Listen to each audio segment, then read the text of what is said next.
Joining us now to talk about how investors can protect themselves in this environment, Joan Solotar, Global Head of Private Wealth Solutions at Blackstone. Joan, thank you for being here. So let's dig right in. I mean, you've got a confluence of concerns here. You've got geopolitical conflicts now, still have very strong inflation taking place against the backdrop of an economy that's still reopening and looking to regain its pre-COVID 2019 normalcy. So how should investors be structuring their portfolio to protect themselves in light of all that? Well, first, thank you for having me. Great to be here. And, I'd start by saying that we have long viewed inflation as both pervasive and enduring. And advisors, not just in the most recent period, but really going back, have been looking for investments that could provide good income in a lower interest rate environment and protection against that kind of inflation.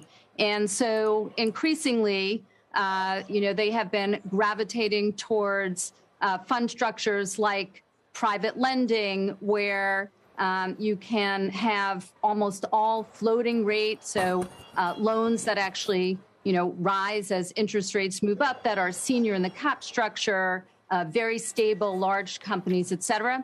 And then similarly in real estate, again, it's not all real estate, but our funds that really focus on good neighborhoods, areas like multifamily housing, where you have rent rolls moving up faster than inflation, or trends in e-commerce. So if you think about first mile logistics, similar trends. So as I look across, I'd say private credit, private real estate, other areas too, but those are front and center, especially when you see the kind of volatility that we're seeing today.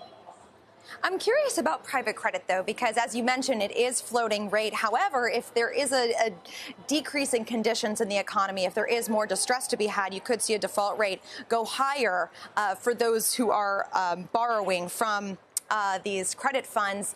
Does that concern you at all, especially given the geopolitical tensions that are out there and the potential for one-off effects from that?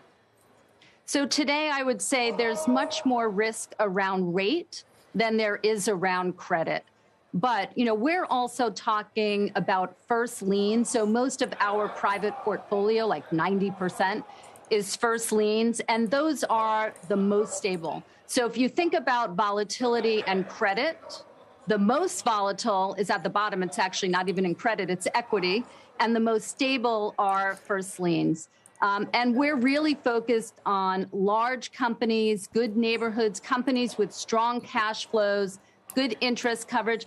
And also, the loan to value average in our private portfolio is 43%. So we have a lot of equity sitting underneath us. So today, that's not a concern. But even going back in time, in this asset class for our firm, we've had just a very low default rate in the order of 20 basis points, really, really tiny. So I would say today, more concerned about rate risk than credit risk. That's so interesting. I wonder, some of those who are arguing that this equity sell-off is worth buying point to credits or yield spreads in high-grade credit, which really haven't bounced around as much as you might think, given the volatility implied in equities. Why do you think that is? So I think because of what I said earlier, you've had very strong economy.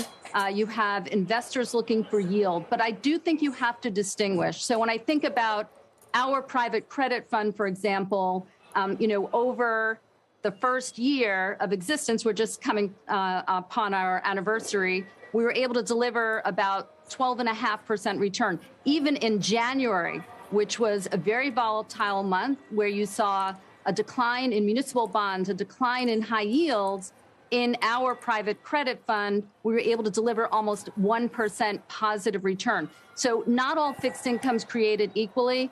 And I do think in this kind of environment, I look at $6 trillion in the U.S. alone that still sits in municipal bonds and longer duration corporate credit. I think that's vulnerable. It's not where perhaps advisors are thinking about putting a lot of new capital.